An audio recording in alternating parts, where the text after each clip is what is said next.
This segment of the news is brought to you by Smitty's Cards and Coins. Would you like to know what your collectibles are worth? Come by 2281 Postal Road, Unit 4, across from the post office. Welcome back to News 46. An area mother of 3 has been arrested for drunk driving. Mariah Baldinger has been arrested and charged with child endangerment and neglect ×3, driving under the influence, and failure to use a child restraint ×2 at the location on Highway 372. According to the declaration of arrest on April 13th, John Powell, a deputy with the Nye County Sheriff's Office, observed a vehicle on Highway 372 that was high-centered on a curb and appeared to be falling off the edge.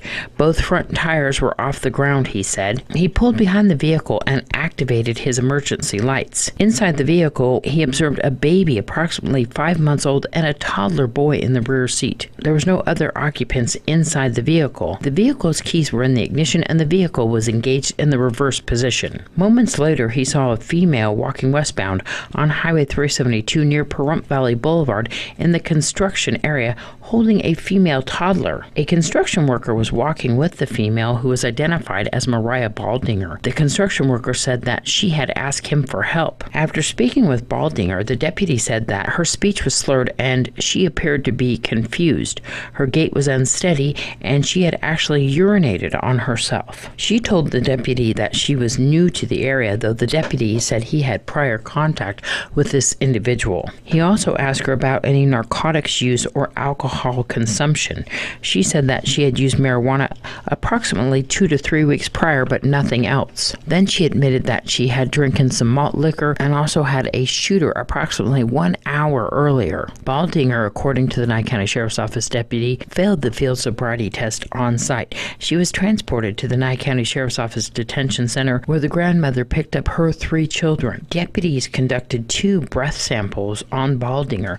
The results were .179 and .188, both over the legal limit of .08.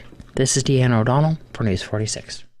Well, the Nevada State Senate has passed a bill that lays the groundwork for a new light rail system that would connect McCarran Airport to downtown Las Vegas. Officials say the strip carries 9,000 to 10,000 passengers per day.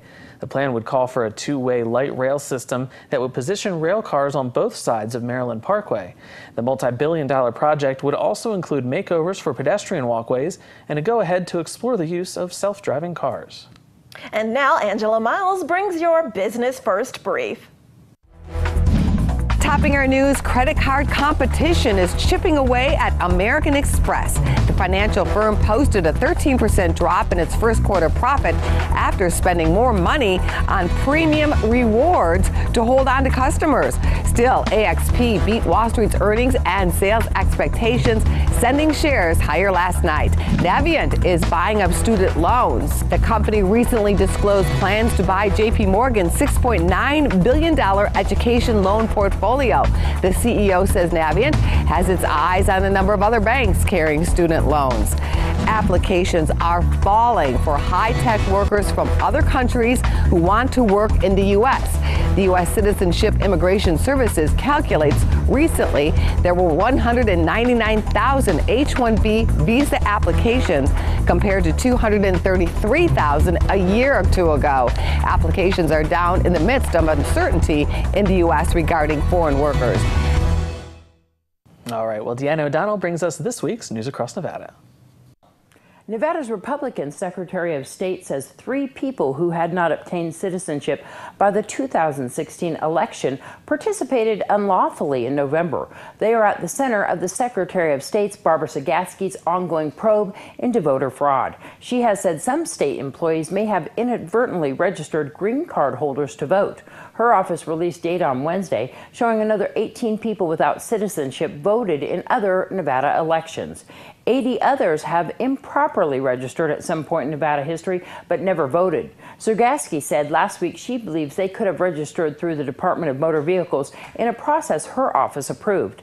The Nevada Department of Motor Vehicles received a letter from the Nevada Secretary of State's office on Friday evening questioning the voter registration practices currently in place by the department. The department is one of several pass-through organizations in the state that accepts voter registration applications in accordance with the National Voter Registration Act of 1993.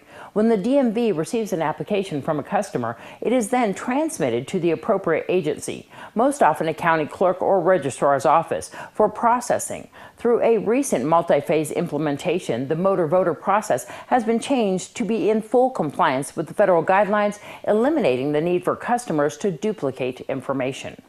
Nevada state senators are advancing a measure that would require many private businesses to provide full-time workers with at least 3 days paid sick days per year. The proposal would apply to people working at companies with 50 or more employees. It excludes government, administrative, construction, nonprofit, and certain hospital workers. Senate Bill 196 would allow workers to take time off with full pay to go to the doctor, see a therapist, or care for a sick family or household member. Clark County will host a spring government surplus auction at 8 a.m. on Saturday, May 20th at 4320 Stephanie Street off Flamingo Road near Dog Fanciers Park in Las Vegas. The auctions, held 3 times a year, feature items used or acquired by area police and government agencies, including cars, trucks, computers, office equipment, electronics, and other lost and found items from McCarran International Airport. For more information, go to tntauction.com. The Nevada Division of Forestry is now accepting applications for the 2017-2018 Urban and Community Forestry Grant Program. The program provides funding to local governments, educational institutions, Native American tribal governments, and nonprofit groups for urban forestry projects. This program is being offered to encourage Nevada cities, towns, and counties to create urban forestry programs based on a vision that recognizes the value of trees within a community. Trees provide rich habitat, clean our air, give us respite, reduce energy consumption, and reduce storm water impacts within our communities. For more information, give them a call, 702-486-5123. I'm Deanna O'Donnell. That's your news across Nevada. All right, some information on a VFW dinner coming up. We'll be right back.